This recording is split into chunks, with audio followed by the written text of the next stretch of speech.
The 27th of January, 1945. The Soviet army enters Auschwitz, the largest of the extermination centers, located in German-occupied Poland.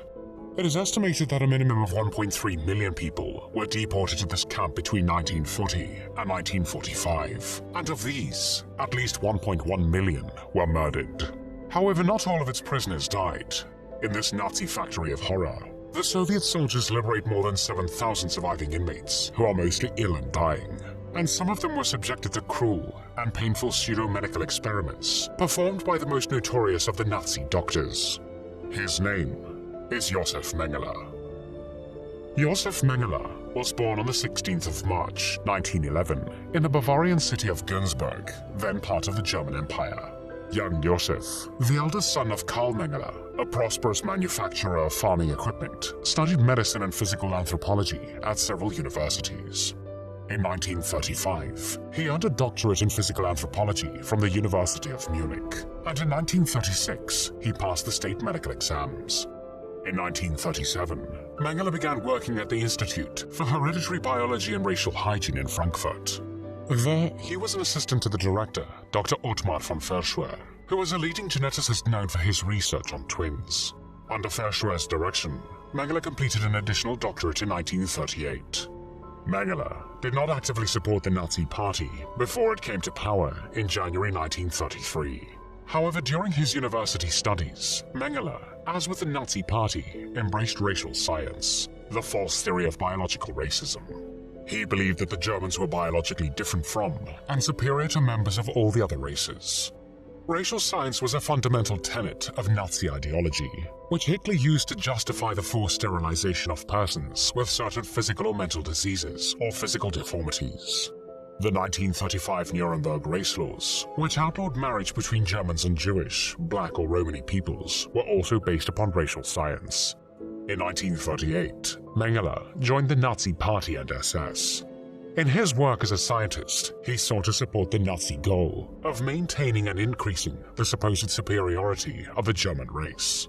Mengele's employer and mentor, Dr. Verschwer, also embraced biological racism. In addition to conducting research, Verschwer and his staff, including Mengele, provided expert opinions to Nazi authorities, who had to determine whether persons qualified as German under the Nuremberg laws. Mengele and his colleagues also evaluated Germans whose physical or mental condition might qualify them to be forcibly sterilized or barred from marriage under German law. In 1939, Mengele married Irena Schönbein. Their only son Rolf was born in 1944. The Second World War began on the 1st of September 1939, when Nazi Germany invaded Poland. In June 1940, Mengele was drafted into the Wehrmacht, the German armed forces. A month later, he volunteered for the medical service of the Waffen-SS, which was the military branch of the SS.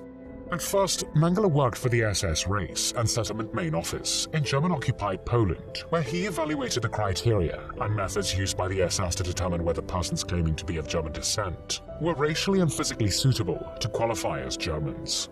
Operation Barbarossa, the invasion of the Soviet Union, started on the 22nd of June, 1941. For about 18 months after it began, he saw extremely brutal fighting on the Eastern Front. In addition, in the first weeks of Germany's attack on the Soviet Union, Mengele's division slaughtered thousands of Jewish civilians.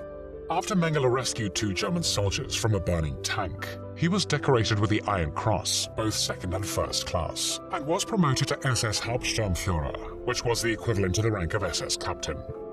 Mengele returned to Germany in January 1943. While awaiting his next Waffen-SS assignment, he began to work again for his mentor, Verschwer. Verschwer had recently become the director of the Kaiser Wilhelm Institute for Anthropology, Human Genetics, and Eugenics in Berlin.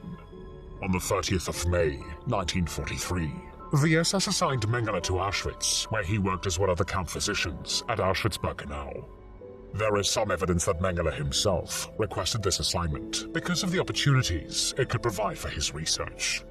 Auschwitz-Birkenau was the largest of the Auschwitz camps and also served as a killing center for Jews deported from throughout Europe.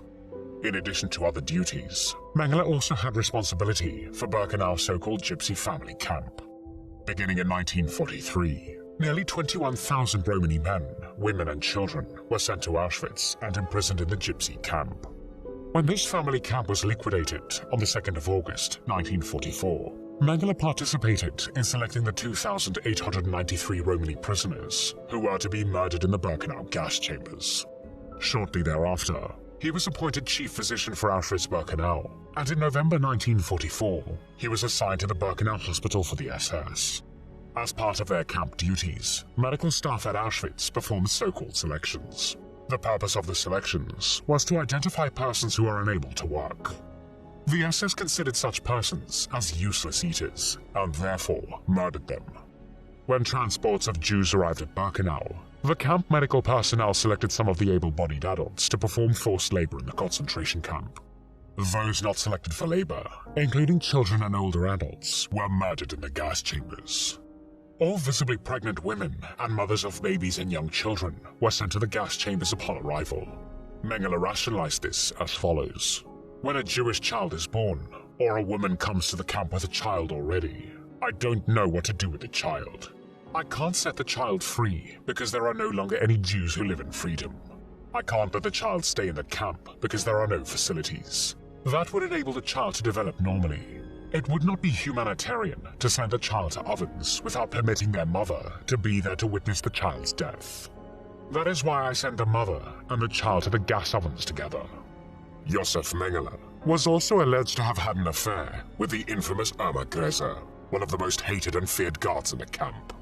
When Mengele discovered that she was having affairs with Jewish inmates, who were deemed racially inferior, he ended his relationship with her. Mengele was also a sexual deviant who indulged in sexual brutality. For example, while male prisoners were left standing at assembly awaiting his arrival, he is reported to have spent one whole night engaged in recording the reactions of their Jewish women to being raped by camp functionaries. Camp physicians at Auschwitz and at other concentration camps also conducted periodic selections in the camp infirmaries and barracks.